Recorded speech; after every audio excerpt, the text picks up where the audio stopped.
you seen my kick-ass subscription box anywhere? Oh, there it is.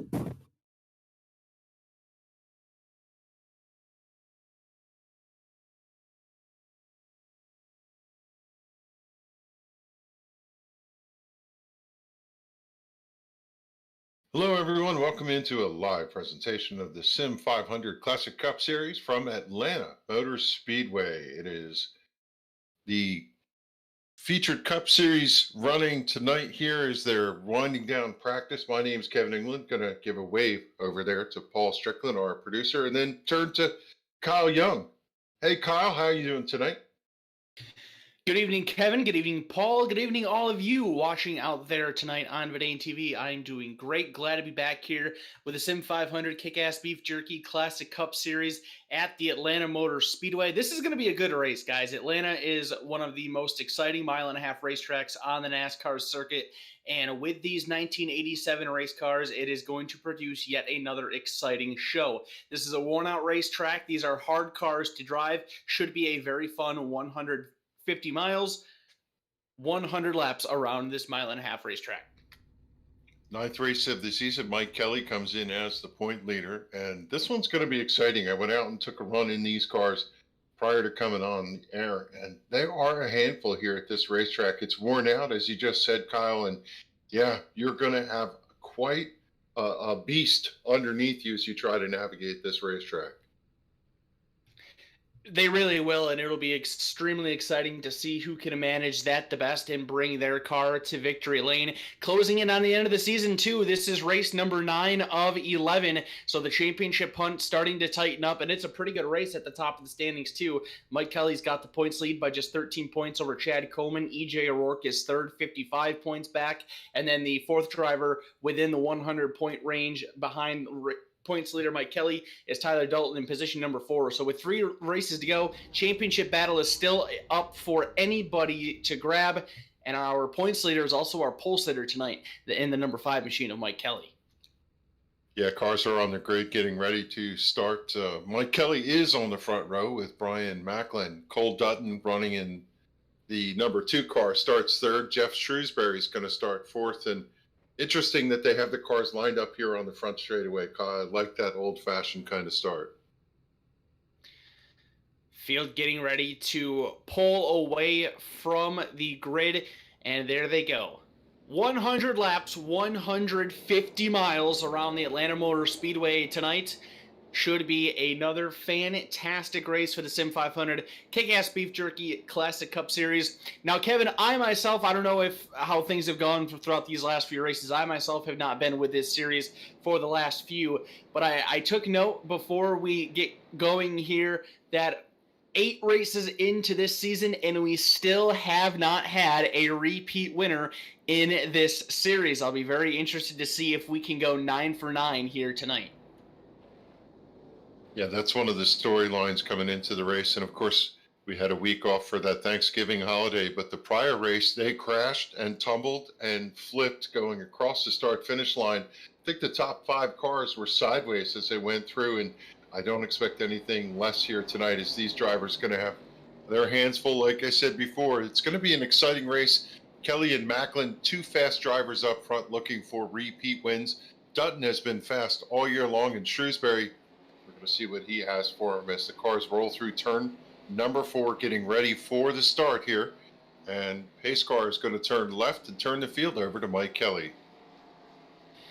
Slowly, the field rolls down the quad oval at 65 miles per hour. They smash the loud pedal as they see the green flag go into the air for the first time tonight. We are underway here at Atlanta Motor Speedway. A great start by pole sitter Mike Kelly. He'll drop into the race lead. Right behind him is Brian Macklin in the 30 machine. We've seen him in a plain black race car in prior events. He's now got a paint scheme on that ride. He sacrifices position number 2 over to the number 2 machine of Cole Dutton, and now he is side by side with a 9 of Tyler Dalton for third. I'll tell you what, these cars are extremely loose when the tires are cold. They're waiting for the temperatures to come up as they complete lap number 1. It's going to be Mike Kelly in the lead going into turn 1, but he's got a lot of pressure by the law firm of Dutton and Dalton. Dutton ducks underneath. He's going to try to take that lead. He's in front going down the back straightaway as they're wheel to wheel heading for turn 3. Slight advantage going to Dalton, and he will clear going into turn number 3. Kelly will wash up high, try to ride the middle of the racetrack, but by doing so, that allows the number 9 of Tyler Dalton to close in and make a potential move for that second place position. Top 3 cars separated from the field by about 0.7 of a second back to where Jeff Shrewsbury is in position number 4, and Brian Macklin, who has dropped now back to the 5th position off of this start. Now you can see Dalton peeking to the inside of Mike Kelly going into turn number 3. He is there battling for that runner-up position. Pretty even battle as they work their way through 3 and 4. Dalton developing the advantage, trying to sniff a little bit of draft off the 2 machine, and he'll complete the pass coming off of turn 4 and put that number 9 car into second.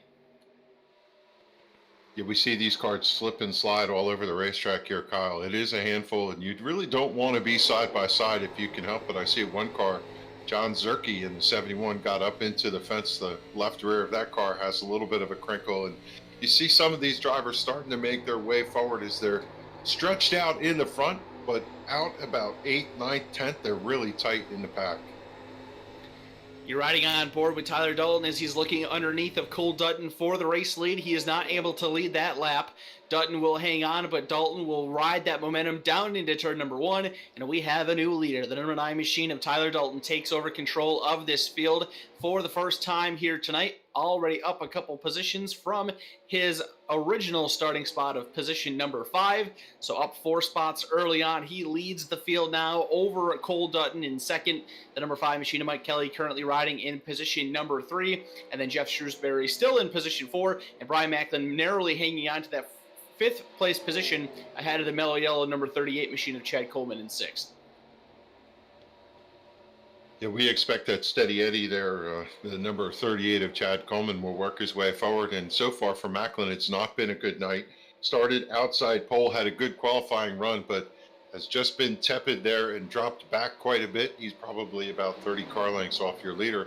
Up front, it continues to be the front 3 running 1, 2, 3 with Mike Kelly, your pole sitter, peeking out the windshield at the top 2, and it is Dutton. He's going to take a look underneath Dalton, but then tuck right back in behind him, and it looks like, I'll tell you, Dutton is looking racy right now here in second. A great seat for this battle for the race lead is that driver sitting in 3rd place. You're riding on board with Mike Kelly right now as they go down the back straightaway, trying to close in as they've escaped his grasp just a little bit.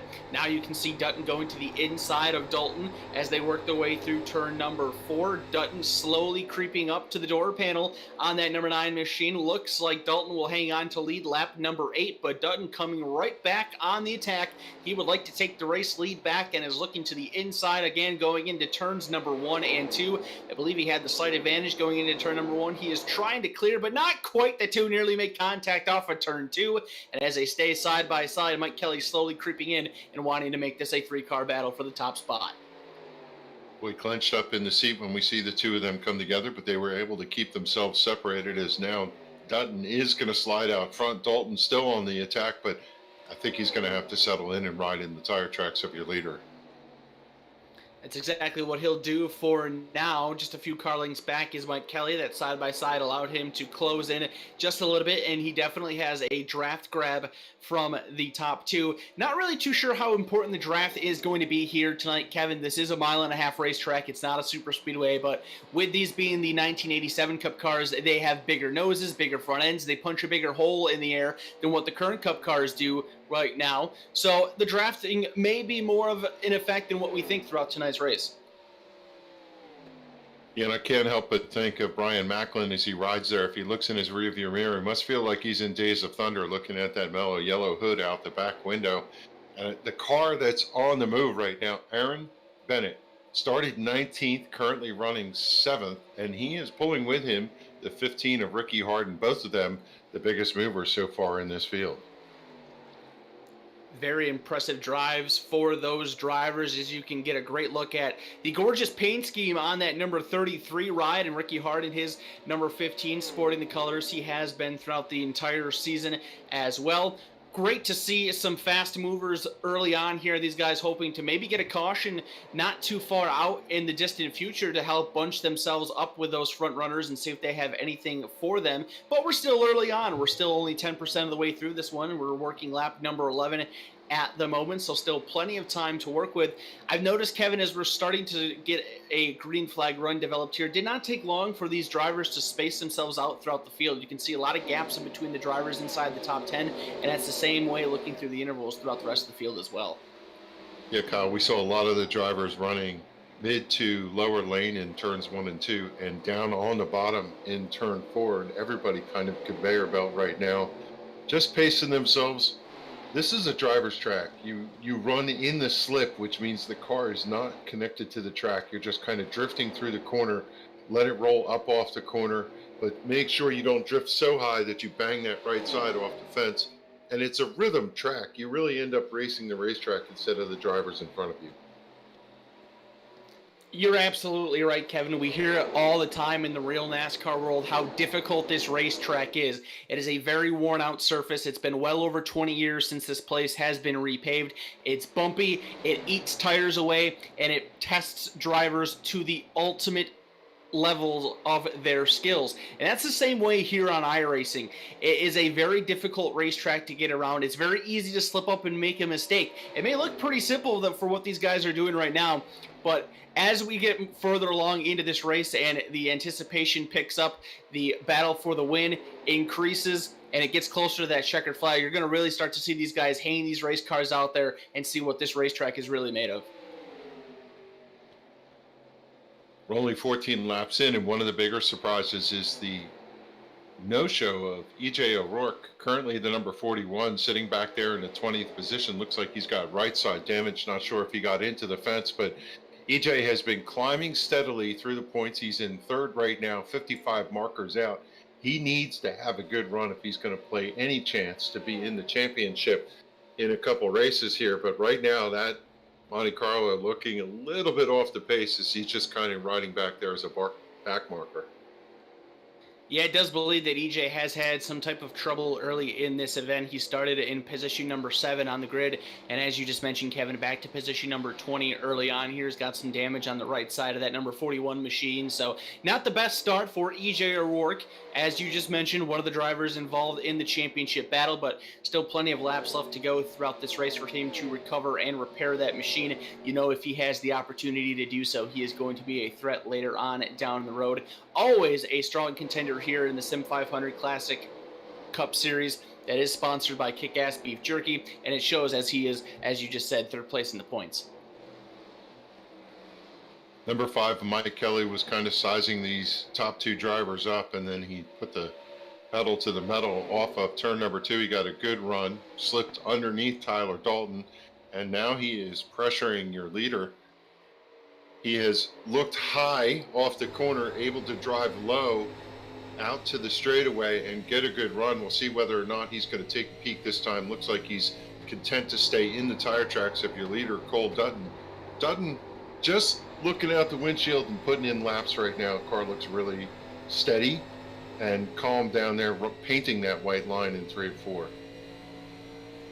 Mike Kelly was able to return to the runner-up position just a couple of laps ago, and now he's looking to close in on the number 2 machine for the race lead, using that middle line on the racetrack. Haven't really seen too many people venture around this track yet. That's one of the very prominent features of this facility in real life, but so far here in the sim race, we've only seen drivers down around that white line. And in real life, you hear that too about that white line, is that it has paint grip. That little white line all the way down around the inside of the racetrack, it actually has some extra grip. Just ask Kevin Harvick about it. He knows about that very, very well. I don't necessarily know if that transfers over to the sim just like it does in real life, but so far we're seeing the bottom side of the racetrack being the dominant place to be right now. Mike Kelly starting to venture a little bit with that middle line, and if we get more laps in, especially under green flag, we may see this track widen out and get to be that really fantastic and exciting Atlanta Motor Speedway that we all know and love. One of the discussions we had coming in here is whether or not we would see a long green flag run. We're currently working lap number 19 and looks green right now. I was looking at, in practice, Robert Gillenwater. He was in the 9th position to start He slipped back to the 10th position, 11th position, and now I see him kind of coming forward. He was very fast on the long run. We'll have to see whether that 4 Kodak film car can work its way forward here as the race wears on. Still checking out that battle for the top spot between the number 2 machine of Cole Dutton, the 5 of Mike Kelly, and the 9 of Tyler Dalton, all running around this 1.5 mile speedway, clicking off lap number 20. So just like that, Kevin, we're a fifth of the way through. It helps when you're green flag racing like this. And this is not something that we've been abnormal to with this series. These guys, very comfortable inside these race cars, very comfortable racing around each other. They are known to have long green flag runs, and it looks like, as long as I'm not causing another commentator's curse, we could be setting up for that here. Yeah, don't you do in this race thus far. I'm looking at that race back there for 4th, 5th, 6th, 7th. Coleman has caught the 2 in front of him, and I think he's put a little pressure on him, and now we see Macklin. He's going to drive underneath the number 21 and try to take that position. Shrewsbury pulls up. He's going to let Macklin roll by, but I think he wants to come back down and cover that position. Too late. Here comes Coleman to the inside. They're going to be side by side as they run down the back straightaway, and I'm looking at Aaron Bennett trying to figure out which lane he's going to choose. He's going to try and come down, but it's going to get covered by Shrewsbury. And Coleman has slipped up into that 4th position, continues to march forward. 5th position, excuse me. The drive for Aaron Bennett continues. He joins this battle going on. Nearly made some bumper contact there with the 21 of Jeff Shrewsbury, but was able to avoid that from happening and trying to work his way around that number 21 Busch machine. He's peeking to the inside down the backstretch, but just doesn't quite have enough speed to get underneath of that 21 going into turn number 3. Now he'll try a bit of a mid-lane entry, come back down to the bottom side of the racetrack. Bit of a wiggle there out of the 21 machine of Shrewsbury. That's going to allow Bennett to peek to the inside, and now he is underneath Shrewsbury's 21 machine. You can check that battle out with a great behind the car shot. He will complete it going into turn number 1. So move that 33 car up to position number 6. That puts him 13 positions up on the field, Kevin, 19th to 6th here in the first quarter of this race. Yeah, certainly our biggest mover, and I think what happened for Shrewsbury is he was painting that white line, but he actually touched the apron just a little bit. It unsettled the car. He had to chase it up the racetrack, and that opened the opportunity for the Bennett machine to move underneath. Up front, it continues to be 1, 2, 3 with Dutton, Kelly, and Dalton running nose to tail. Nobody seems to be moving around or trying to hunt those positions. They seem content to ride right now. Indeed, they do. They've got about a 2-second gap ahead of that battle that we were just watching for positions 4 through 7. So they're starting to see the trend of this race getting into another green flag run, and they complete lap number 25 now. So we are officially a quarter of the way through. And Kevin, as is par for the course here with the SIM500 Kick-Ass Beef Jerky Classic Cup Series, 1 tire set in the pits. You've got 2 in total, the one that you start the race with and another one inside the pit road. So if we get into another lengthy green flag run here, tire strategy going to become a factor. You can only come down once to get fresh rubber. When do you decide to do that? How do you decide to do that? And I remember back in the Michigan race, Kevin, where the longer these guys went on their tires, the faster they ended up going. Of course, there was a risk for them to blow out the tires, and that did happen for, I believe it was Brian Macklin who had that happen at Michigan. It was Josh Parker, thank you, Paul, who made that happen. And unfortunately had that happen back in Michigan. So the tire strategy will obviously be another very fun battle to watch if this stays green. Yeah, traditionally the strategy would be, of course, break the race in half, or some of these drivers might wonder if you're going to get some yellow fever at the end and save some tires. They've got to make a huge difference to have fresh tires right there at the end. But you know what? These drivers, they look like they're settled in pretty comfortable. And the one thing you said earlier, Kyle, sticks to my mind. There's plenty of opportunity. I know when I was running practice, if you go in the turn and you run it a little too high, you just run a higher group, but you're able to carry the momentum in through the corner and off to the straightaway. And if you miss the corner or the tires are worn a little bit, you could use the racetrack groups to your advantage. No, that's absolutely correct, and you're seeing that there a little bit with that side-by-side battle going on behind the number 12 of Scott Simley, side-by-side there with Robert Gillenwater and Ricky Hardin. Gillenwater going to get the benefit of that battle and take the position over away from Ricky Hardin. Hardin had to go on to that middle line that we saw Mike Kelly flirt with just a little bit. Doesn't quite seem like that line has developed yet, though. Only a few cars have been up there and really just those side-by-side battles. So taking a little bit of time for this track to widen out and really get racy, but it's still appearing that the bottom side, the preferred way around this racetrack. And how about Gillenwater here? He's extended a gap on Ricky Hardin pretty quickly, trying to run down the Mobile 1 Ford of Scott Simley for position number 8. Gillenwater getting himself back inside the top 10 and trying to become a threat here later on in this event.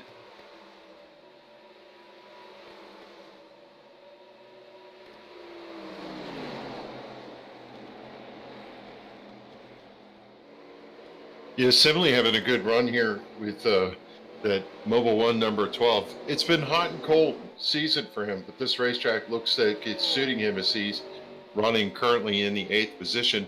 Looking back through that top 10, Gillenwater is running 9th. 10th is Ricky Hardin. Right behind them, Mike Montesi. He's had a pretty solid run tonight, just kind of quietly sitting there. He started in 15th, working his way forward, and right now currently sits in the 11th position, but he's got a little racetrack to go before he can get to Ricky Hardin.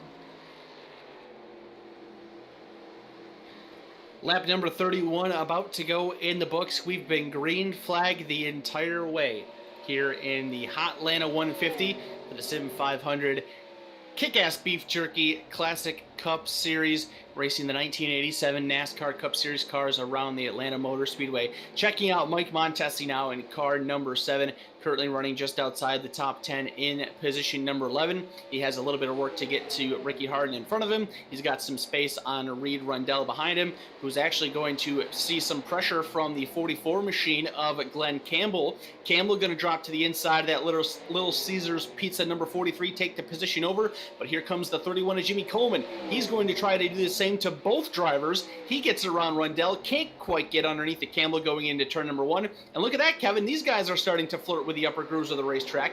Campbell running right in the middle of the racetrack, came down to the bottom just a little bit coming off of turn number 2, but he may have found something he likes in the middle of the track. Yeah, starting to see these little skirmishes. This is the number 5 of Mike Kelly against the wall over on the front straightaway here. Your third place car running into problem off of turn number 4. Big hit to the right side. Not sure if the tires are up. It looks like he's going to get through cleanly, but he's dropped quite a bit. We were watching that battle up front and just saying some skirmishes. Tyler Dalton about a lap ago got a good run. He ducked underneath Kelly, and that's going to really hurt Kelly's choices. The other thing that occurred there was Chad Coleman able to get a good run right about the exact same time, and he ducked underneath the number 30 of Brian Macklin to take over that 4th position, drop Macklin to 5th, and he's getting a lot of pressure from a resurgence out of the 21 of Jeff Shrewsbury. Shrewsbury looks to the inside going into turn number 1. Big wiggle out of that machine. I think he was trying to shoot for the gap but didn't quite have enough space or the confidence to do so. Now as he comes off for turn number 2, he has gotten position underneath of Macklin's number 30 machine, and the caution flag has flown. First caution flag of the evening flies on lap number 35, ending this great green flag run. We have a car in trouble over in turn number 1. It's the 97 Valvoline Ford Thunderbird of Gerald Livingston. Appears to be a single car incident over there. Oh no, it was not. It was a 2-car crash, and it was a big one, Paul. Oh my goodness, we have a pretty wild caution to end this green flag streak, and for the first time, it's nice when we have to go to the replays for this series because it's the Kick-Ass Beef Jerky Classic Cup Series and the Kick-Ass Beef Jerky Instant Replay. Double promo for Kick-Ass Beef Jerky. Yeah, it doesn't mean I have to wait for cautions to actually break into my bag of Kick-Ass Beef Jerky. I can do it the whole race. But we're going to take a look here. We're going to focus in the number 97 car. As you made mention, rewinding the tapes here, seeing that it was definitely a 2-car incident, and it was definitely big. See, the 97 just seems like he loses the car a little bit, goes up under the outside wall, and it sticks. Kind of spins him around, gets him going the wrong side, and man, nowhere for that number 99 Miller car Miller High Life car to go, just drives right into him, T-bones him, almost does a complete front flip. And you can see that's going to end the day of the number 97, Gerald Livingston, parking that car on pit road. It looks like they might be working on it just a little bit, but there is a lot of damage to that 97 machine.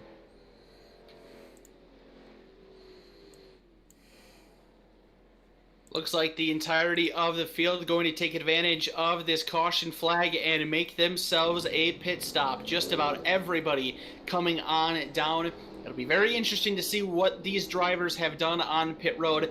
We'll remind you again, just mentioned it a few moments ago, only one set of tires for these guys. I can see some 2-tire pit stops. I believe that is what happened out of the 2 machine of Cole Dutton. I think he took 2 tires. Looking at Jeff Shrewsbury in his stall, he is taking his full set of tires, so he's going to have to go a lengthy way on that set of tires. And there was a lot of cars that came out in front of him, Kevin, so I think the majority of the drivers here deciding to go with a 2-tire strategy so that way they can come back in later in the race for that extra half set of tires. Yeah, and of course, one of the storylines that we're following is your point leader, the number 5 of Mike Kelly. He had an extended stay there fixing that right side damage that we caught off of turn number 4, and he's going to start from deep within the pack. We'll see whether or not he can get the car recovered, but he definitely had the crew working hard on that car to get it back in shape. So we'll wait to see how everything shakes up here once the field comes out of pit road and gets everybody across the start-finish line. It does appear that we will have a new race leader. The Nintendo number 6 Chevrolet of Corey Chester will take over the race lead. It appears that he was the only car that stayed out under this caution flag. The Cole Dutton number 2 machine will line up second, Chad Coleman up to position number 3, Brian Macklin is 4th, and Scott Simley's Mobile 1 Ford Thunderbird will complete the top 5. Reed Rundell, he has a race win this season. He is in position number 6. EJ O'Rourke back to where he started, taking advantage of this caution flag. He will be in position number 7. Shannon Wood is 8th. Tyler Dalton matching the car number in position number 9. And Jeff Shrewsbury drops back to position number 10. Once again, Shrewsbury, one of the few drivers, I believe, that decided to take all 4 tires on that pit stop. This should prove interesting, as it always is after pit stops, to see some new players up here in the top 10 and see what they have. It looked like track position is king, Kyle.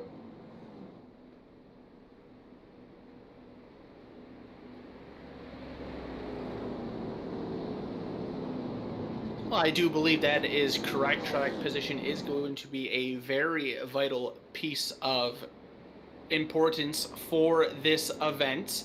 We've seen a few drivers be able to work their way up through the field in the early going, but really the majority of the drivers inside the top 10 were those that stayed there. And we saw how quickly it took this field to space out. These guys did not stay bunched up too long. We did have a couple really nice looking packs that developed and were racing throughout the first run there, but for the majority of the field, it was well spread out across this 1.5-mile racetrack. So I do agree that track position is going to be very important tonight.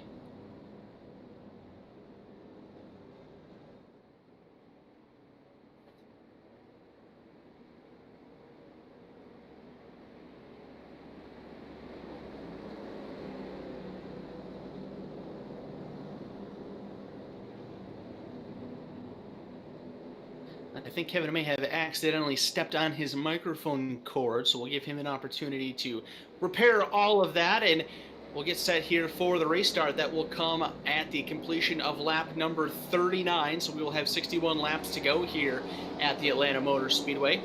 Pace car ducks down onto pit road. Corey Chester and Cole Dutton will lead them to the green. And we're back underway here at the Atlanta Motor Speedway. Dutton with a better restart than what Chester had. He is going to lead the field down into turn number 1. A bit of a wiggle there out of the 6 machine of Corey Chester. He's trying to gather that car back up. Chad Coleman, he is wanting to get around him. He knows he is struggling. And Brian Macklin's going to get around the outside of both of them for position number 2 as the field races down into turn number 3.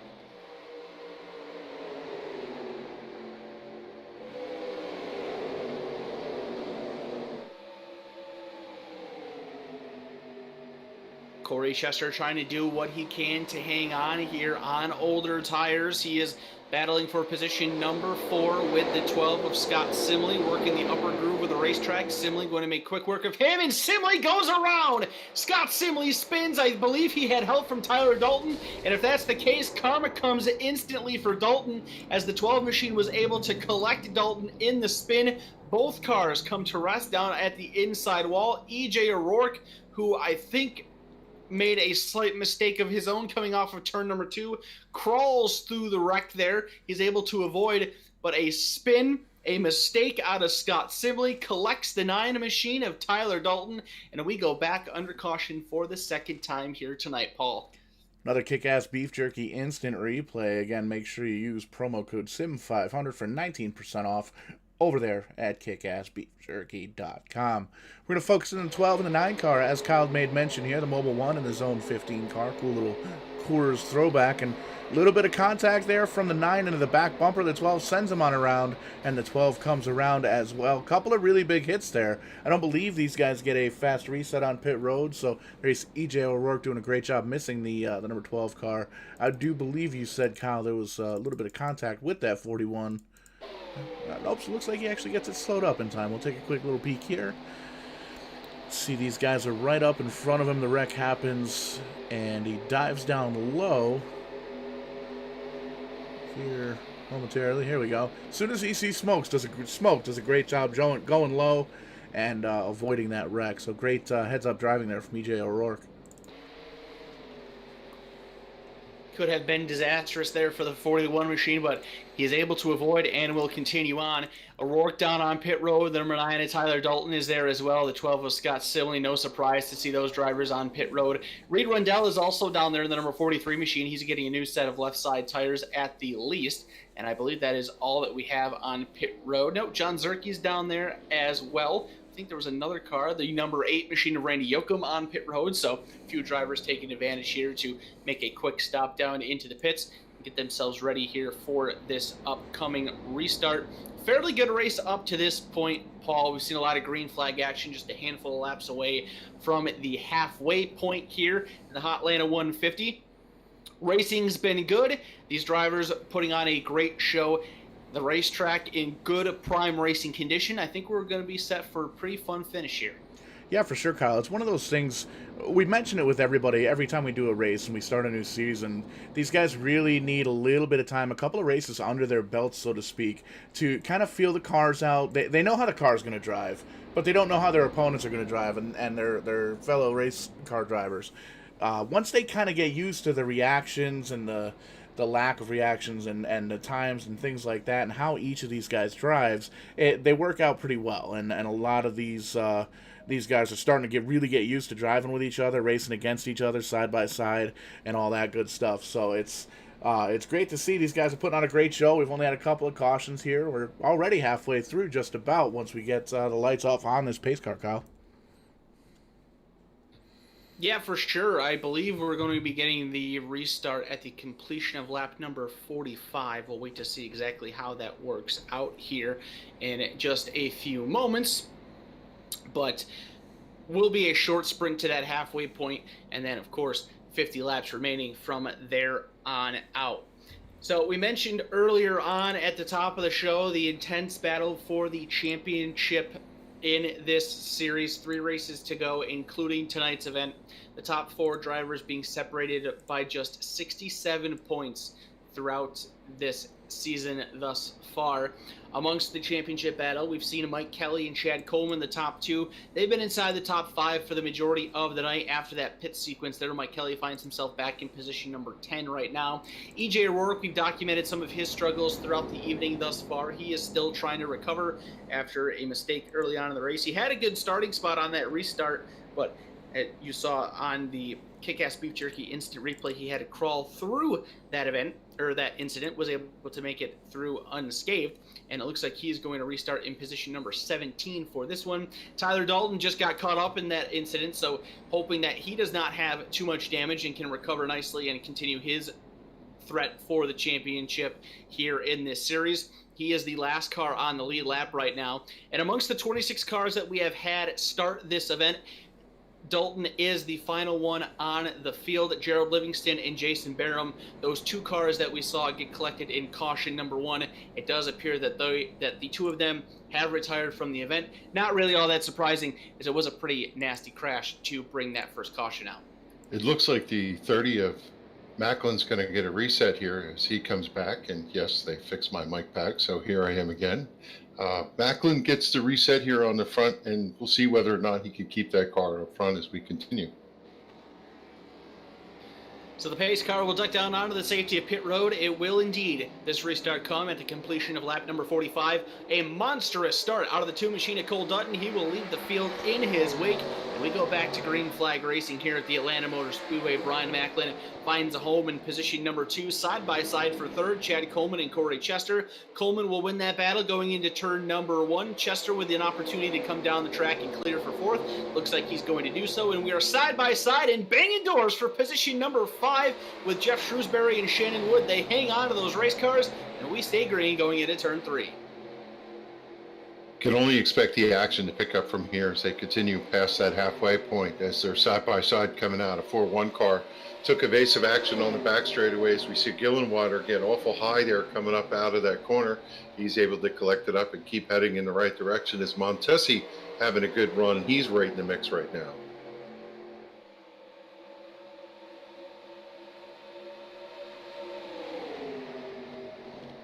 Tight action going down into turn number 3 here with Mike Montesi and Jeff Shrewsbury, the number 13 machine. Chris Stouffer starting to get into the mix, and then there you can see points later in the Levi Garrett, number 5, Mike Kelly, right in the heart of this. Robert Gillenwater just behind him.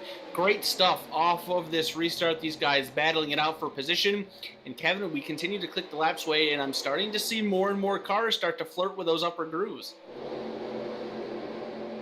Yeah, this far, everybody was kind of content to ride, but as you see Macklin there in the high line, he's got quite a bit of pressure there from Chad Coleman. He has no choice but to use that outside lane. These drivers, if they want to come forward, they can't always hunt the bottom. If there's a car in front of them there, they're going to have to go up high. It'll be fun to see how much of a factor that becomes here in the second half of this race. As more laps get put down, more rubber gets put down, maybe those options become more prevalent here in the final 50. Checking things out there in position number 3, that's Brian Macklin. Sacrificed that spot to Chad Coleman that he had in position number 2. Macklin now with a pretty nice advantage over Corey Chester back there in position number 4.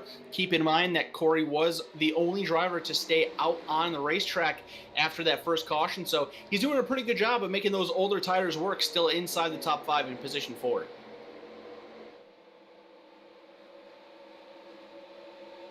Yeah, Chester's just kind of riding along there in the Nintendo car, pacing himself. He's looking, I think if you look at the way that he's operating, he's just keeping space in front, in back, just keeping the car straight, pacing himself, getting to the finish. It's been he's destroyed the car, another 19. Looking to see if he can do his best to get to the finish this time around. Chester now starting to reel in Brian Macklin in that number 30 machine for position number 3. Doesn't peek a nose just yet, going down in there on lap number 51. We've eclipsed the halfway mark in tonight's Atlanta 150 for the SIM500 Kick-Ass Beef Jerky Classic Cup Series here at the Atlanta Motor Speedway. Your current race leader, Cole Dutton, in car number 2. He has led a good chunk of laps tonight. He started in position number 3, took the lead early on, has battled with some of his fellow competitors for that race lead, and at the moment he right now currently holds that position. Cole Dutton looking very strong tonight and would be the first driver to break the different winner streak. He does have a victory in this series, and looking to go for number 2 here tonight. He's putting on a great case for himself thus far. He's opened up an 0.8 of a second lead over Chad Coleman, but Coleman's been pretty fast tonight as well, Kevin. He's worked his way up from position number 6, and we know how strong Chad Coleman is. I would not be surprised at all to see him take a threat for this win. Yeah, Coleman's been steady, Eddie. He's just marched his way forward. He's running second right now. He's got plenty of time to get to Dutton. Really good.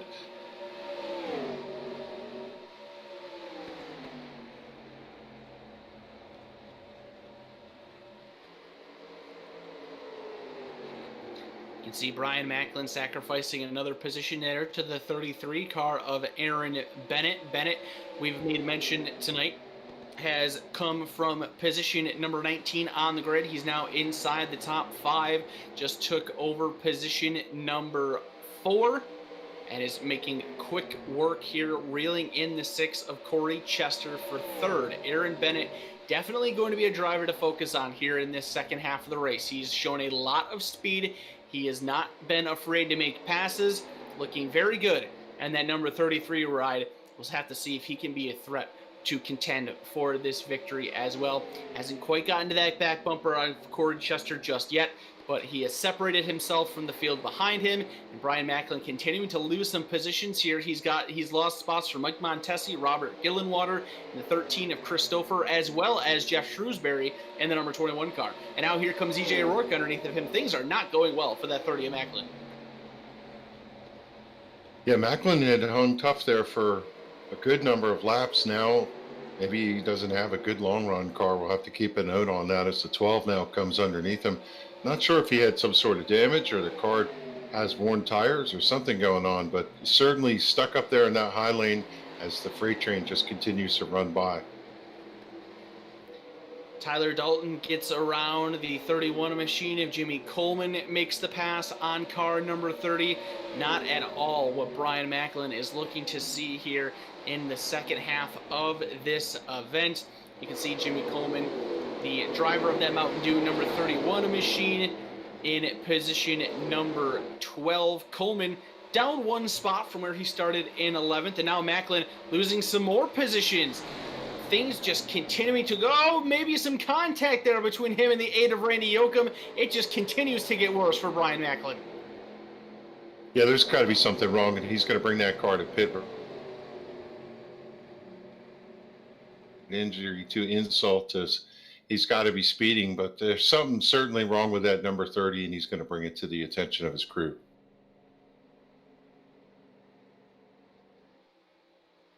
What a tough break for him. Out front, though, continues to be Cole Dutton. He's got a pretty comfortable gap right now, and that can't be disconcerting for him. Picking off the laps. We've reached past the halfway mark, and he's shown that he's had the strongest car all night long out front.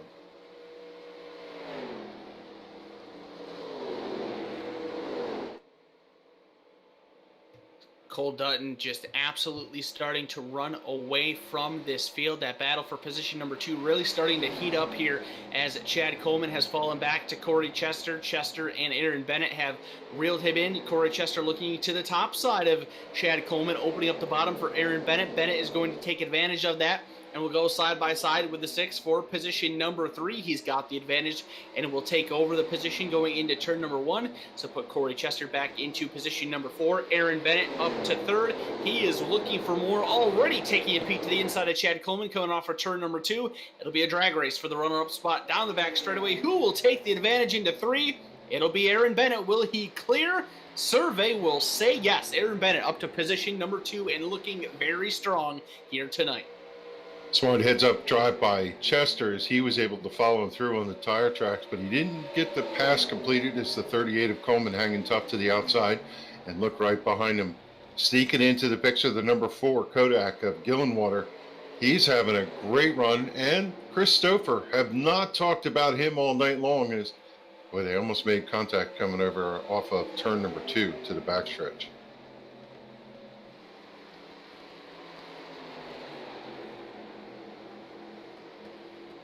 .38 of Coleman slips up. Gillenwater goes by. Stouffer goes by. Here comes Shrewsbury. He's going by. Will Montesi go by too? You have to wonder if something happened with the 38.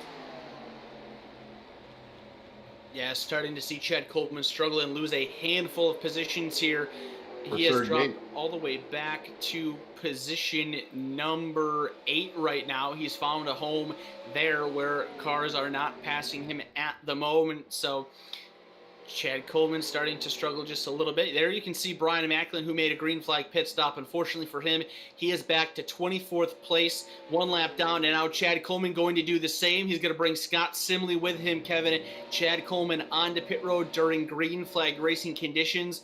Over 60% of the way through with this race.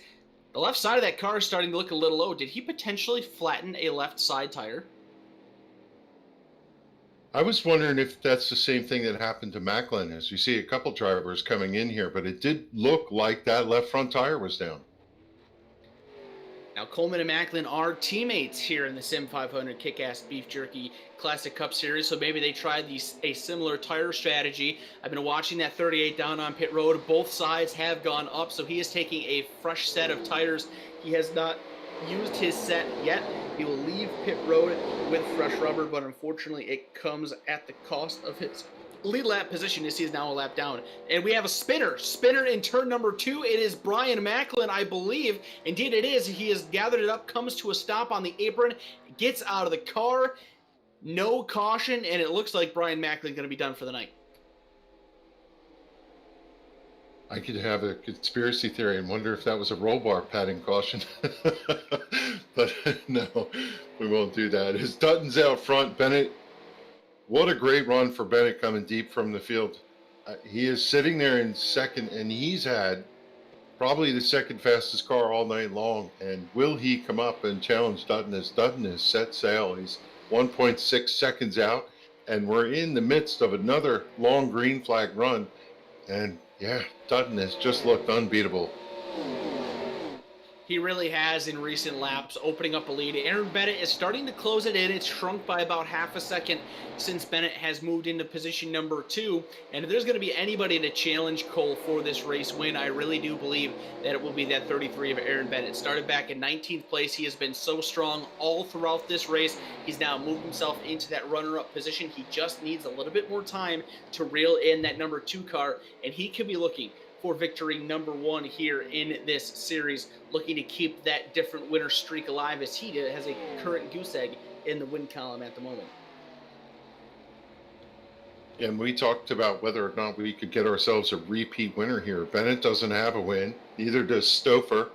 So your second and third place cars could be the spoilers tonight. As where is the 5 of Mike Kelly? We have not seen him recover. But I do believe he's running pretty strong. We've been seeing his lap times. They're consistent with everybody else. Boy, Kevin, over these last couple laps, Aaron Bennett has really lit the fire. He is running down Cole Dutton. It is now down to 0.2 of a second. Aaron Bennett trying to take over the race lead for the first time tonight. He is right on that back bumper, looks to the inside out of turn number 2. We are battling for the race lead here with 32.5 laps to go. Can Aaron Bennett complete the pass on Cole Dutton into turn number 3? He does. Aaron Bennett to the race lead for the first time, making his second start this season in the SIM500 Kick-Ass Beef Jerky Classic Cup Series. He is in the lead with 32 laps to go. Looking very strong. He could go to victory lane here tonight.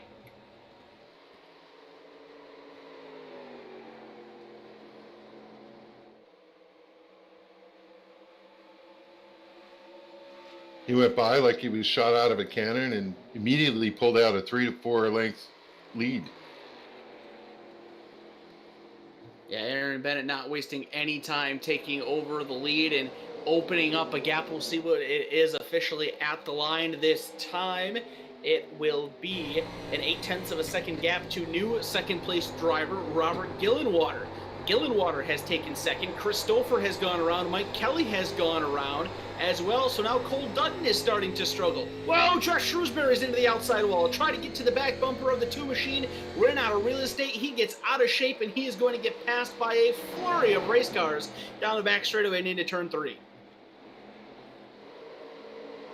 It really seems like the longer this run goes on, the worse the tires get for some of these guys. I believe the 38 did have a flat tire. I believe the 30 had a flat tire, and maybe the 21, the tires are shot. Hard to say. as that car is dropping position after position. The 71 going to slide underneath and take the slot. Riding back on board with the number 21 of Jeff Shrewsbury, battling with the 71 of John Zerke. Zerke going to get down to the bottom of the track and go right on by. And look at that, Cole Dutton in trouble now as well. I think we're starting to see who has done what with their tires here, Kevin. Cole Dutton in huge trouble. He is dropping back tremendously. Could be the next victim of a flat or worn out tire, and just continues to fall through the field. He's outside of the top 10 now in position number 12. You have to wonder if some of these drivers went out early, ran the tires off, and now they're going to pay the price. Those other drivers who've been sitting back there kind of, you know, I don't know if you know this dynamic, Kyle, but if you don't run hard the first 8 or 10 laps, then all of a sudden the car comes to life. And similar to what Kyle or with, we see the two heading to pit road. The car just drops. There's nothing you can do. You feel so helpless in that situation. Is that left front tire down? The car has the same look to it that it did for the 38 of Chad Coleman. Could Cole Dutton be the next victim of a poor tire strategy and a flattened tire? Under green flag, he is about to lose a lap. This could all but eliminate his opportunity to go to victory lane tonight. 74 laps completed of 100, and Bennett out front in the 33 with Gillenwater, Stouffer, Harrelson, and Campbell. One thing I know from that top 5, not a single one of them has won yet. You're absolutely correct. Could see that streak continue on. 1/4 of this race left to go. Lap number 74 goes in the books for the 33 of Aaron Bennett. He's held about a 1-second lead over Robert Gillenwater in position number 2. Or actually, I think Mike Kelly is supposed to be in position 2, but some connection problems are really starting to bite him. That could be very bad, as he is our points leader. Actually, let me correct that. I think you have to go way deep in the field to find a winner. It's Bennett, Gillenwater, Stouffer, Montesi, Coleman, Jimmy Coleman, Randy Yoakum, and Tyler Dalton in your top 7. Dalton, the only one with a win out of that group. So 25 laps to go. The likelihood of seeing 9 different winners in the first 9 races looking pretty strong right now. And remember, Kevin, Tyler Dalton was caught up in a crash earlier on in this event. That's why you can see that right rear corner panel chewed up on that number 9 machine. He's recovered very nicely. He's back inside the top 10. He's got a good opportunity at a top 5 with a handful of cars right in front of him. So don't count Tyler Dalton out of this one just yet. He's been beaten and bruised, but he is definitely not out of this race. We enter into the last quarter of this race, and all of a sudden that competition back there for middle of the pack is tightening up. We see Dalton right now running with Reed Rundle, who has a win on the season, and right in front of him the cars are running nose to tail. If this pack can get organized, maybe they can run down that group up front, as there's little fights just like last time all the way around the racetrack. Great 5-car group riding around here. This is positions 4 through 8 right here that you can see with Mike Montesi, Jimmy Coleman, Randy Yoakum, Tyler Dalton, and Reed Rundell working their way down into turn number 1. Once again, Montesi leads the group. Everybody's single file for the moment, but we've seen some good racing action amongst them thus far. It's only going to get better here as we continue to click the laps away. Jimmy Coleman trying to stay right in line with the number 7 of Mike Montesi, try to get whatever draft that he can to keep up with him. Starting to separate away from Randy Yoakum, Tyler Dalton, and Reed Rundell just a little bit, but we'll see if that continues on here as the laps continue to click away. As we look at the profile of who pitted, Bennett, Gillenwater, Stouffer, and Montesi, along with Jimmy Coleman, have only pitted one time. It goes back to the 6th place car, the 8 of Randy Yoakum. He's pitted twice. Could Randy have fresher tires, and will he emerge in the last quarter of this race?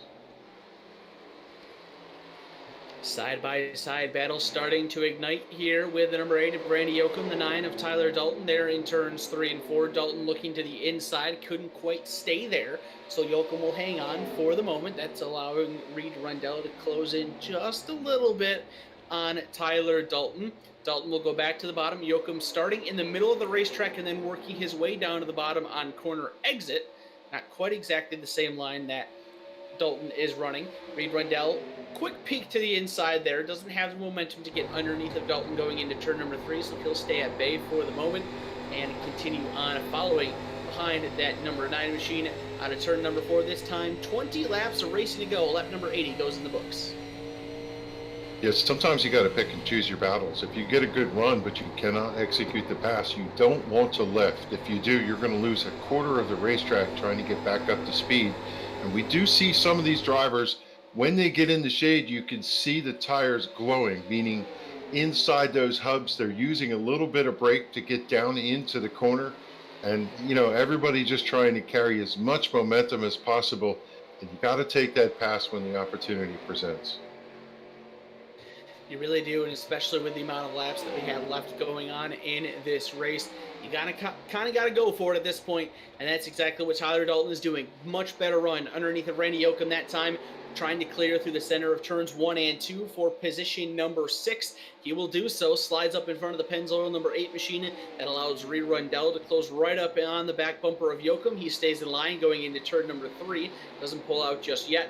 So move the 9 machine up to 6th, the 8 car back to 7th, and now here comes Reed Rundell. He takes a peek coming off of turn number 4. He is underneath the corner panel coming across the line, but will he stay there going into turn number 1?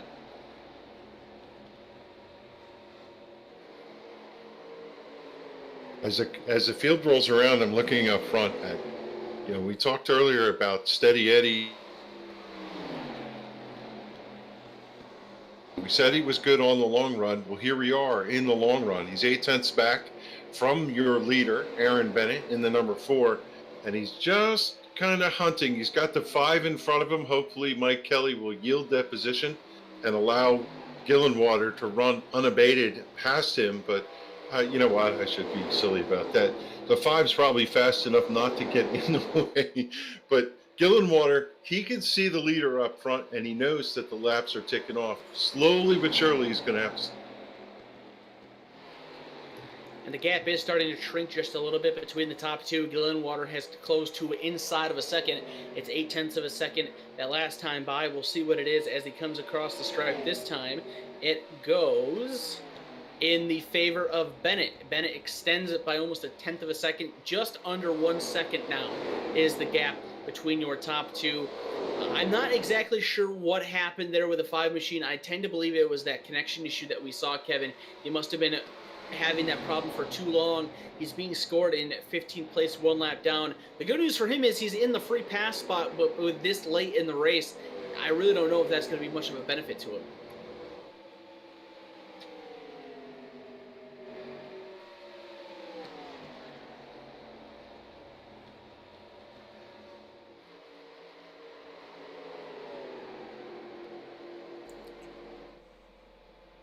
Gillenwater and that number 4 Kodak machine doing a really good job, just kind of biding his time right now. There's 15 laps to go. You got to wonder if he's trying to just kind of ride behind this 5 machine to see if he's maybe saving some tires, because we definitely saw that 33 machine, Aaron Bennett, as you see him on your screen there, really had a hard drive earlier on in the race here, Kyle, from the back up to the front. And you got to wonder, with all the left front tire issues we've been seeing tonight, is that going to be a factor for the number 33 machine here within the last 13 solar laps? We'll definitely have to follow that for sure. We've seen a few drivers with some tire problems tonight. It seems that the majority of the drivers that have had those issues have kind of had them and they've gone. The difference in tire strategy, I believe the majority of these guys out on the track now have already taken their set of tires, so they're just trying to make it to the end. But we had those first couple cautions inside the first half of the race, so they're the entire second half without making a pit stop, and Also, without having a caution, we haven't had a caution since the lap 45 restart. So this is now a 40-plus lap green flag run here. We've got 13 laps to go. It'll be 12 this time by. Robert Gillenwater has closed in by about another 10th or so. Maybe he's trying to use that lapped machine of Mike Kelly as a drafting partner to try to get himself up to that 33 of Aaron Bennett. But he's got to start figuring something out because the laps are clicking away. And as mentioned, Aaron Bennett hits the line and we are at 12 to go. You have to wonder if he's trying that strategy, but maybe the 5 will get up there and try and get his lap back and open the opportunity for the 4 to follow through. But, you know, at this point, with the tire problems of some of the other drivers, you have to be especially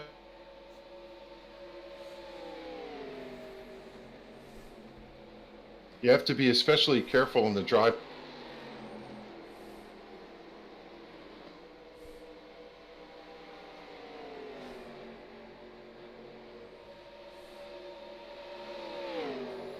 You have to be careful with the drive into the corner there, Kyle. I know my mic's dropping out. I'm going to just keep trying to get what I'm saying in. But, you know, if you turn the wheel a little too strongly, you're going to wear that right front, left front out. And we see the 4 go high there off the corner.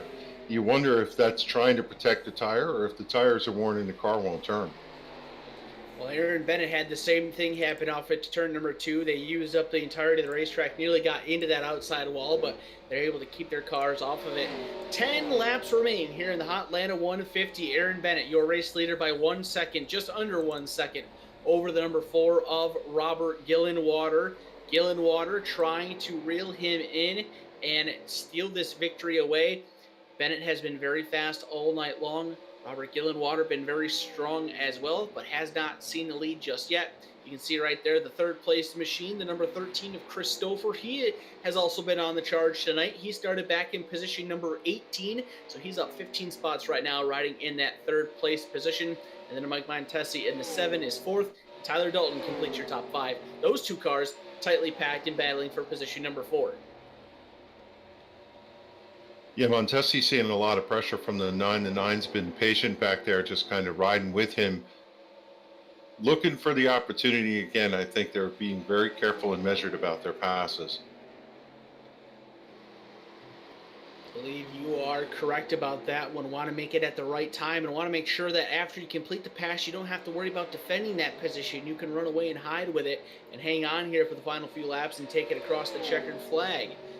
8 laps to go. Dalton still trying to hunt down Mike Montesi. Both of those cars, we've seen a lot of cars do this in the second half of the race, Kevin. They enter in that middle lane, they slowly come down to the bottom, and then they come back up coming off the turn. So these guys really starting to adventure around the racetrack and trying to figure out what works best for them here in these final laps. Yeah, this is what we talked about earlier. You're just going to try and let the car roll in, take the set, and then with a gentle wheel, you're going to turn and do what you can. I do see damage on that 9.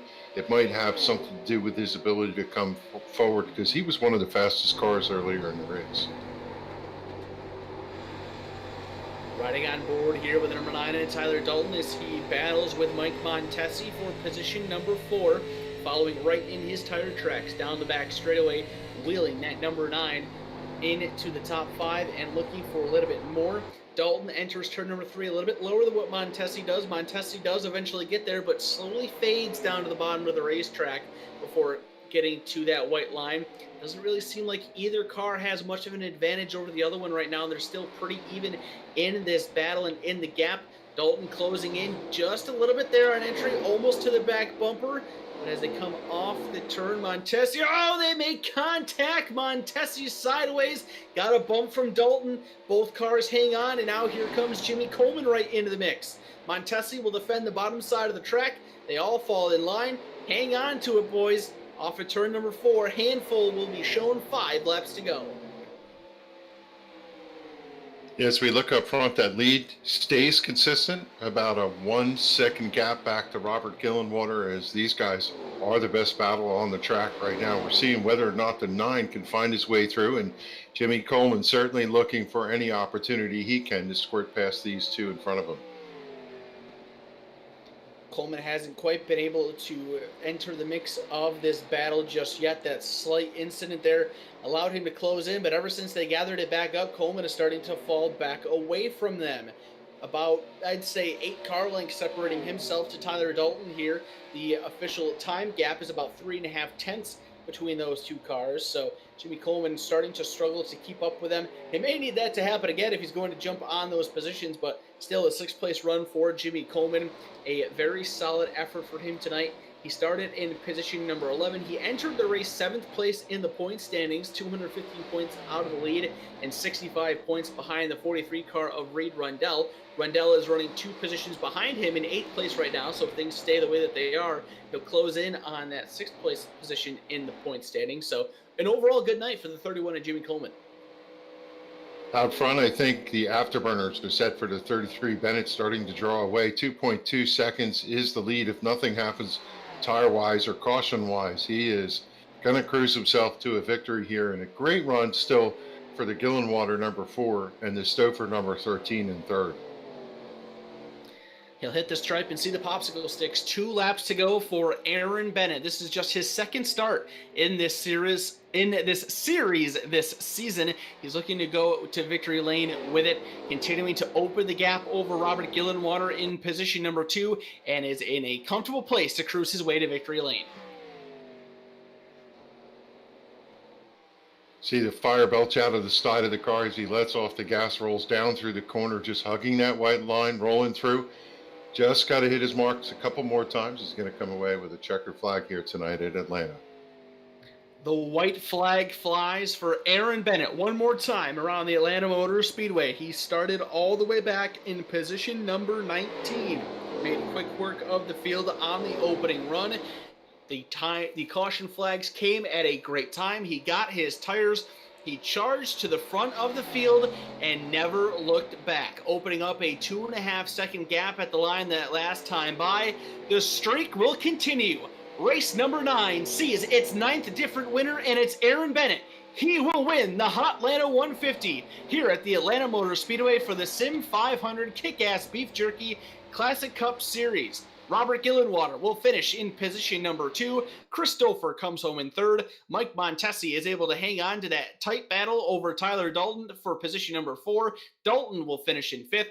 Jeff Shrewsbury comes around the 31 of Jimmy Coleman for position number 6. Coleman finishes 7th. John Zerke will finish in position 8. Ricky Hard 9th. And completing your top 10 in car number 94 is Todd Kirkwood. As we update the point standings coming out of this race, we look back there at Mike Kelly. He finished 15th, and that would have been an opportunity for Chad Coleman, but with Chad Coleman's problems, he finishes 16th. So the two of them still locked in tight together. The only one who benefited from this was EJ O'Rourke. EJ, he did finish 13th, a couple positions, but he needed a bigger swing. The opportunity was there tonight, wasn't able to capitalize, and he's going to have to roll into the next race, hoping that the top 2 are going to have trouble if he's going to participate in the point championship come time for Coca-Cola on December 13th or 17th. Yeah, very good opportunity here for EJ O'Rourke and Tyler Dalton to close in on the top 2 in points. Both drivers beating them, and they beat them by significant amounts as well. So that 67-point difference between your top 4 is definitely going to tighten up after this event here tonight, and will make things all that much more enjoyable going into our final race at Talladega Superspeedway next week, the second and final time we go there. And then, as Kevin just mentioned, in 2 weeks' time from tonight, as long as things still stay the way that they are with the iRacing build schedule, the new Coca-Cola Superspeedway will be where we crown our champion for this series. It should be a very fun end to the season. I'm excited to see what those points are going to look like once they update after things get completely wrapped up here tonight. Yeah, for sure. We're going to take a quick commercial and we'll come back with the top 3. But it's been interesting to watch how Kelly and Coleman have mirrored each other all the way through these races. And how about it, Kyle? 9 different winners in 9 events. That's unprecedented. It really is.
Have you seen my kick-ass subscription box anywhere?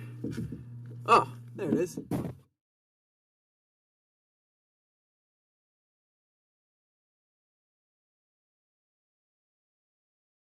Welcome back to the Atlanta Motor Speedway, where we have just completed race number 9 of the SIM500 Kick-Ass Beef Jerky Classic Cup Series, and it has seen our 9th different winner this season.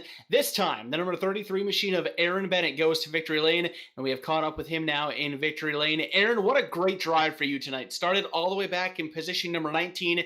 You made things look very easy in that opening run of the race, getting yourself inside the top 10. Seemed like the caution flags fell at the right time for you to get your tires. You continued your charge through the field and never looked back once you took the lead. Congratulations, and take us through your race.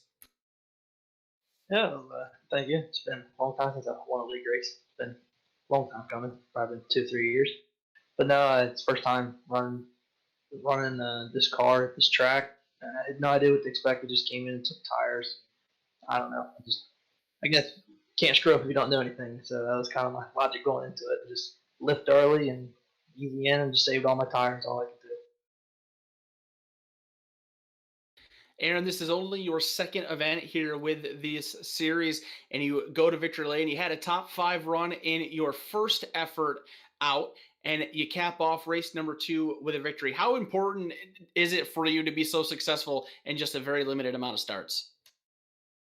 Oh, it's pretty cool. It makes me want to stick around and keep racing, especially when I only get 2 days off a week. One night I spend doing this. So I think I'll just keep doing it. Hopefully, good luck continues.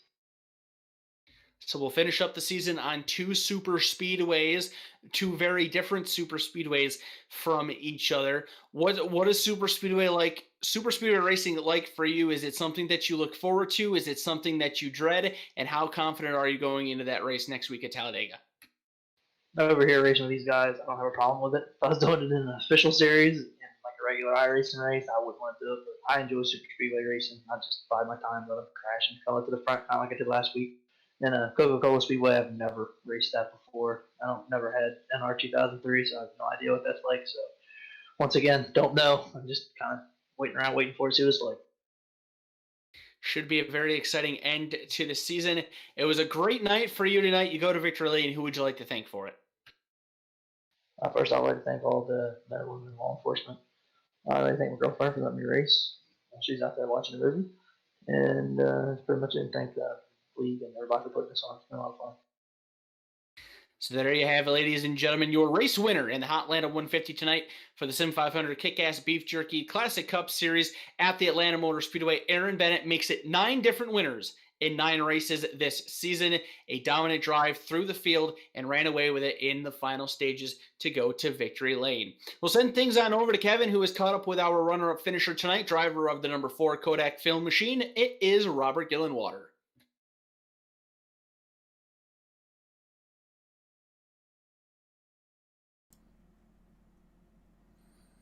Kevin's still down here on pit road with Bob. You know, it's always hot here in Atlanta, and you were hot tonight in that Kodak car. Good job tonight as the second place finish. Strong run all night long for you. Yeah, we felt like in the beginning we saved some good tires. Good run. Those guys got stretched out a little bit, but I'm telling you that Aaron Bennett and that 33, man, he was on rails getting towards the end of that run, and his times weren't dropping off. It was just a heck of a drive by him, that's for sure. We noticed that this car was a little loose on cold tires, but then it settled in, and you could use the racetrack to drive through. We wanted to know, were you trying to conserve tires, or were you able to run it hard through the whole run? Oh no, I personally absolutely was saving tires from the beginning. I drove it harder after that. After we pitted on that caution, I took 4. Then I knew a lot of guys didn't, and I did drive it harder. But I think I paid for it at the end. My tire wear was a lot worse, and I just started kind of falling off. But yeah, it was all I knew. It was going to be a balance between trying to go hard, stay with the front guys, and save tires, and that was pretty monumental tonight. But we're happy with the run. Good run. Yeah, we noticed the 5 was in front of you, and you know it's not difficult to follow one of the best drivers. He had an off night. Was he a distraction up there, or were you just using him as a rabbit, so to speak, to chase. Well, no, yeah, actually, it wasn't a distraction at all. We even communicated a little bit. I knew he had pitted, and I just wasn't going to fight him. And once he went, I kind of stayed with him, and it surprised me just a little bit. But therefore, I felt like maybe I was getting a little draft and a little pull, and I was actually starting to close down on Aaron. I mean, I got down to 7 or 8 tenths maybe. And the last, I don't know, 5 to 10 laps, it's just I could feel the heat in my right front, and once it set, when I get back to the fuel, it just wanted to slide, and I just couldn't. I really had to roll it easy, and of course that's when Mike kind of pulled away. But yeah, if anything, I think it was a little bit of help, kind of kept me concentrated. Mike's one of the best in this league, so anytime you can follow, kind of hang with one of those guys, it's a good learning experience. I'll tell you, take a moment and just kind of look around. You're at Atlanta Motor Speedway. What an amazing racetrack. This place looks like a blast. We were sitting up here watching you guys and just enjoying every moment of you going around this storied racetrack. Yeah, and it was every bit of that in the cockpit here tonight. Knowing this track, the surface, the way it likes to eat tires, and driving these cars and being on the edge. And for me, I've missed some of these races, but for me, this was really the first race in these cars I've been in that it was more strategy of taking care of tires, running up, really managing the run in the car, as opposed to some of the other tracks. It's just been, go as hard as you can go. When it falls off, it levels off, and not worry about it. So a lot more enjoyable. Love this track. Great place. Well, we called it out that you look strong in practice, especially on the long run, and you didn't disappoint. Got to the podium, second place finish here tonight. Just take a minute to give a shout out before we go over to third place. Yeah, I thank the league enough. This series has been great. Ricky Hart, done a great job. Jason Barron is kind of stepping into the seat, and we know he's going to do a fantastic job. But other than that, my teammates, Joy Jutina, Mike Montesi, Jimmy Colin, Shannon. I mean, we had a lot of guys. We kind of been working together. Glenn Campbell, and those guys we push each other. They're a great bunch of guys, and we've all kind of been getting better, feeding off each other, and just excited to finish this and keep rolling with SIM500.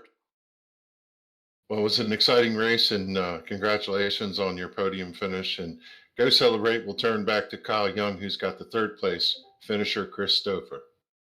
Yeah, thanks, guys. Appreciate all your work.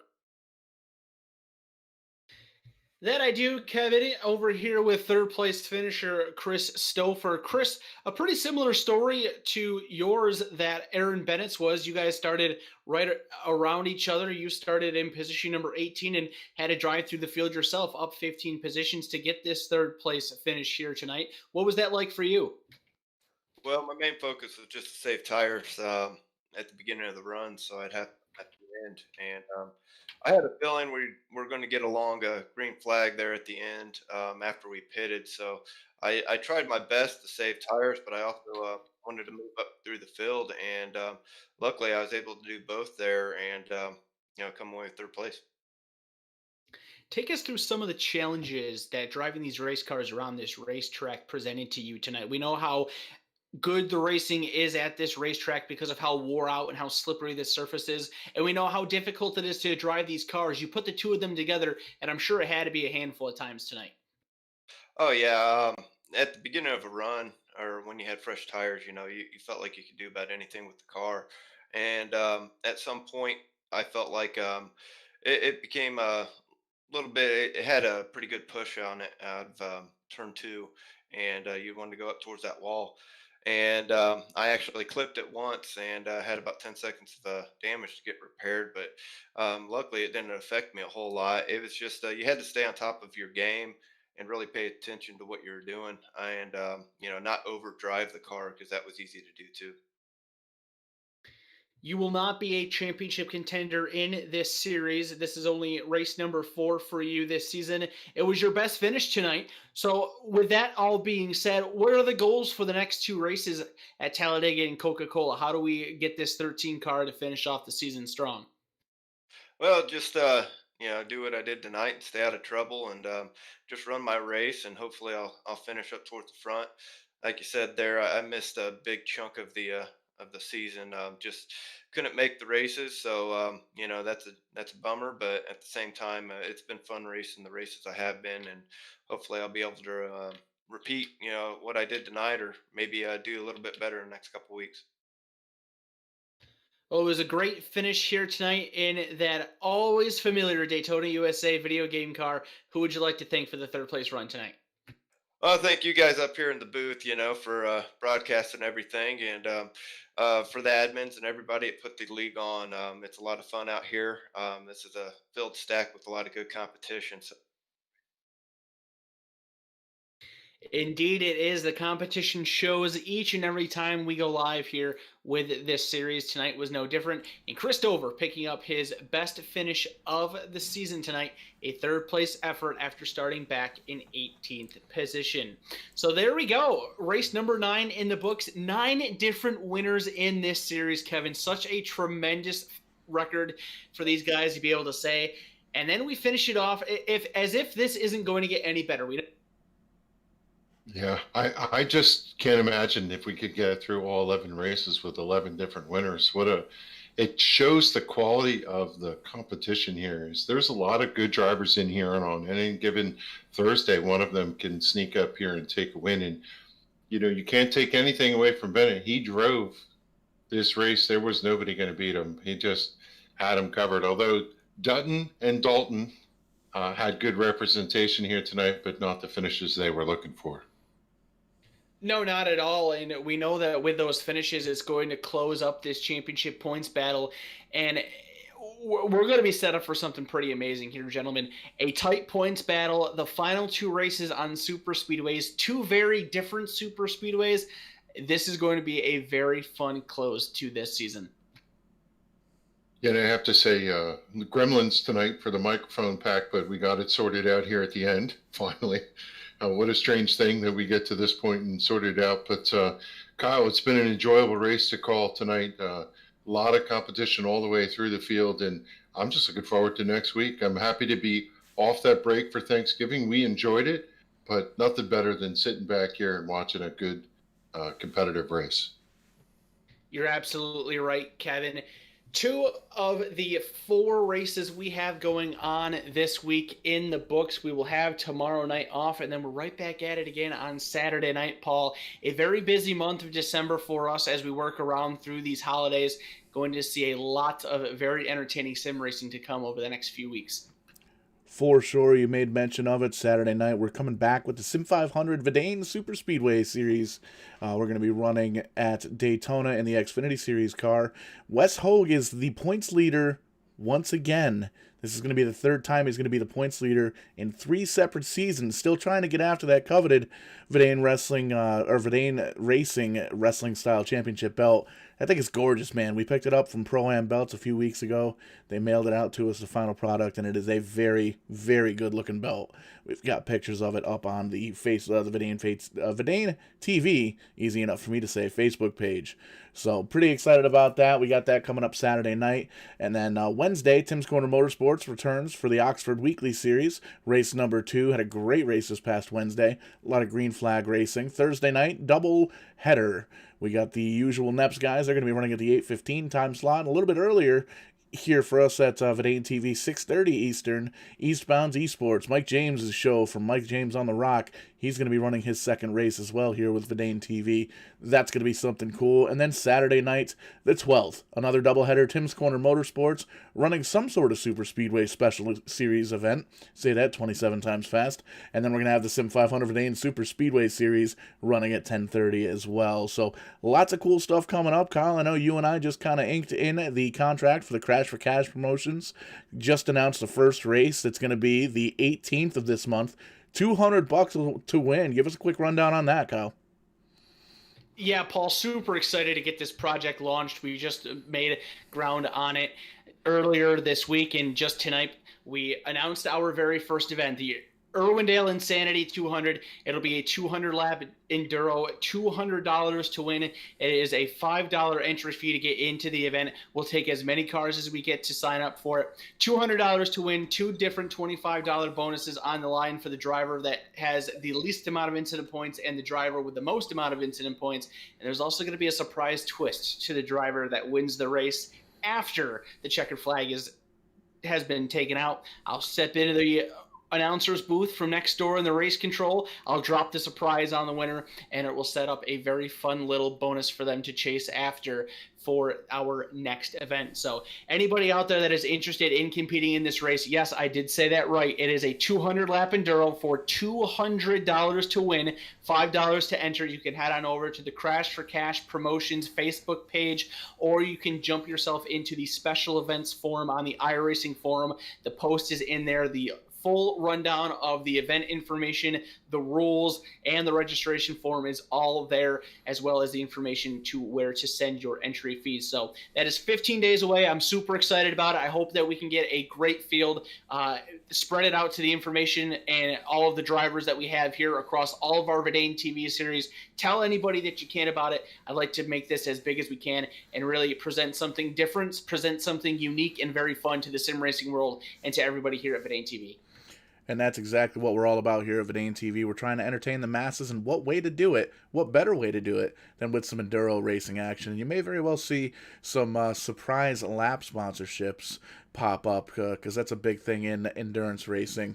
Every once in a while you get a company comes out and sponsors random laps for the drivers. Whoever leads that lap gets the coins added to their purse. So pretty cool little deal there we might be working out. And we're actually working on a almost a Verdane TV countdown New Year's Eve special. We're kind of putting together ideas on that. We may have a little bit of podcast action, some live racing action. I know the Corey Casagrande group over with NEPS, they were talking to me about wanting to do a figure 8 race. We might do some Madden football, might do a little bit of Poker Stars with Mike James and those boys up there on the rock. Not sure. We might come on here. We might do some bar-to-bar communication between the Angry Tree Guy bar here downstairs and Rowdy Wesley Hoag's bar down in Jacksonville. And anytime that kid's on camera when he's at his own bar, I'll tell you, it's entertaining. But that's going to do it here for tonight for SIM500 for Verdane TV. Myself, this is Showtime, Paul Strickland Jr., Kyle Young, Kevin England, and everybody with Kick-Ass Beef Jerky and the SIM500 series. Catch you guys on the flip side. That's going to be next this coming Saturday for the Verdane Super Speedway Series. Be sure to check that out. We'll catch you guys on the flip side. Have yourselves a great night.